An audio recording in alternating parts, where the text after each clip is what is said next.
Long, long ago, when yet we still asked, we heard tell tales of kings and heroes, of Scarred Cleftlands, warrior king, who fought his foes down to death and stopped his own men with honor and grace.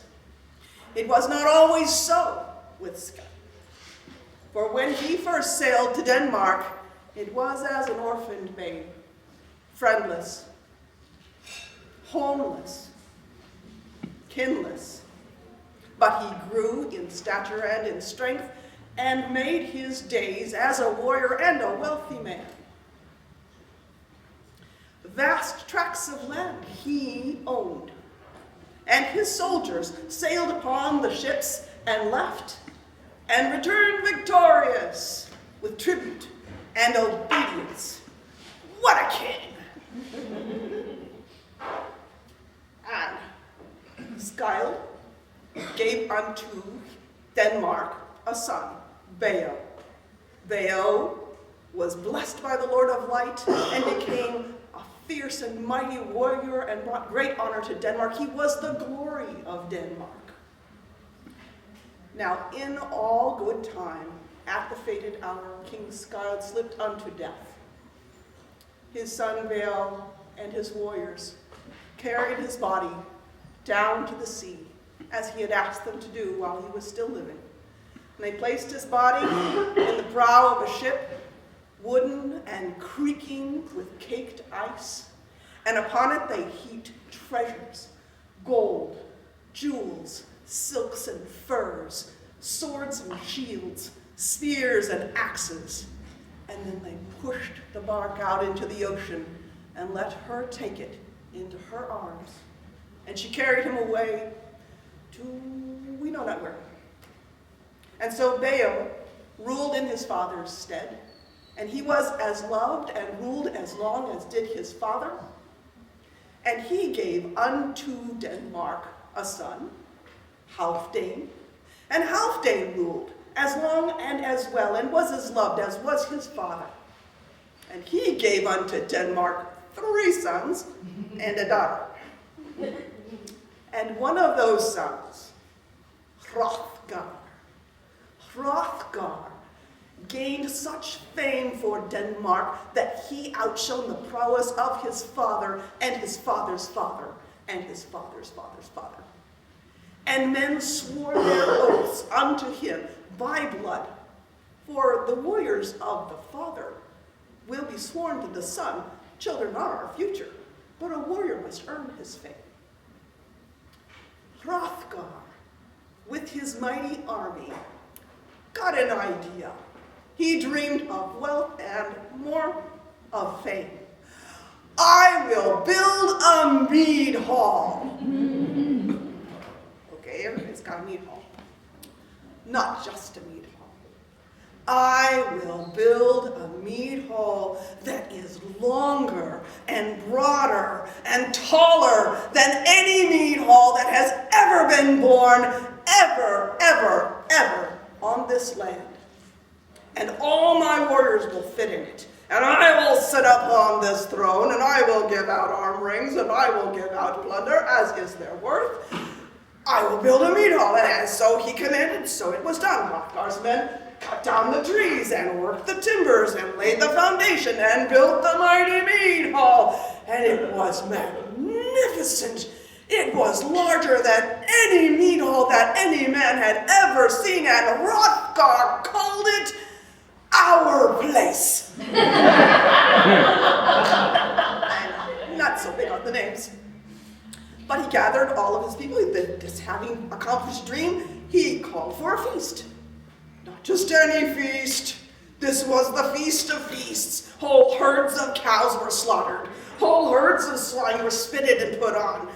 Whole wagons and wagons and wagons and barrels of mead and ale were bunged and poured.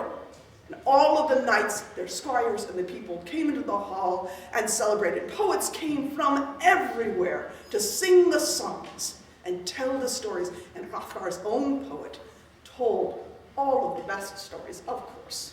He told of the lovers, he told of the flood, he told of the warriors, and the warriors, not to be outdone, began to sing, and pounding on the tables, making a loud noise, as soldiers are wont to do.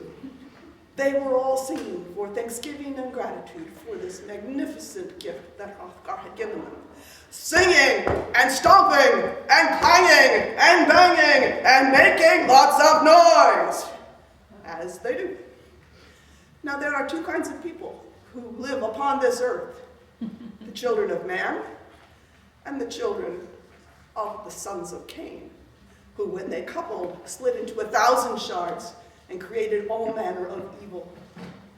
Gnomes, goblins, wares, weirds, evil monsters and giants.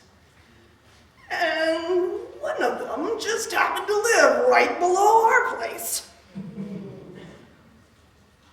The monster Grendel liked things quiet. And now there was this banging and this singing and this noise.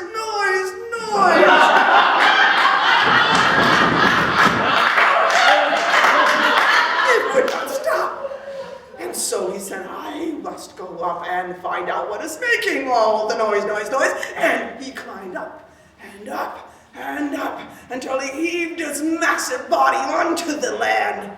And he cocked a pointed ear and he followed the sound until he saw this great big thing. Where did this thing come from? And there were trees here just a little while ago, and now there's this thing. But the noise was coming from inside the thing. And then he thought, as quickly as his greed and his claws, the sound was getting quieter. Now it had ebbed and flowed all along for the last several days, so he knew that it would be quiet for a little bit, but then they would start again. And so he slithered into the front door. And in the darkness, by just the light of the fires and the torches, he saw Hrothgar's warriors all sprawled out on the floor, drunken sots, beer-bleary men, drool coming off their faces, snoring and beating the rafters with their snores.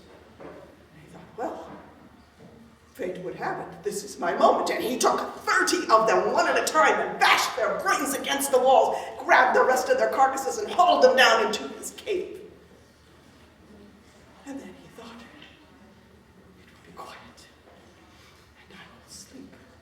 But by the early gray glinting of the dawn, Hrothgar and the rest of the people came to our place, and they saw the door hanging off the hinge, and they walked inside, and there was all the gore. And Hrothgar knew by the claw marks on the wood and the smears of blood on the wall that some evil monster had torn his warriors to pieces. And a great keening rose up. A keening, a loud and noisy keening. And Grendel climbed up and up and up and up and heaved his mass upon the land and followed the keening and walked into the hall. Blam! And all the people of Hrothgar just scuttled away like cockroaches. They hid in any hole they could find, a hut, a hovel, anywhere that was far away from our place and far away from Grendel. Safety was the only thing they wanted. And for 12 cold winters, no one came to our place. I say no one, but eventually one man and 14 of his best friends did show up, but that is a tale for another time.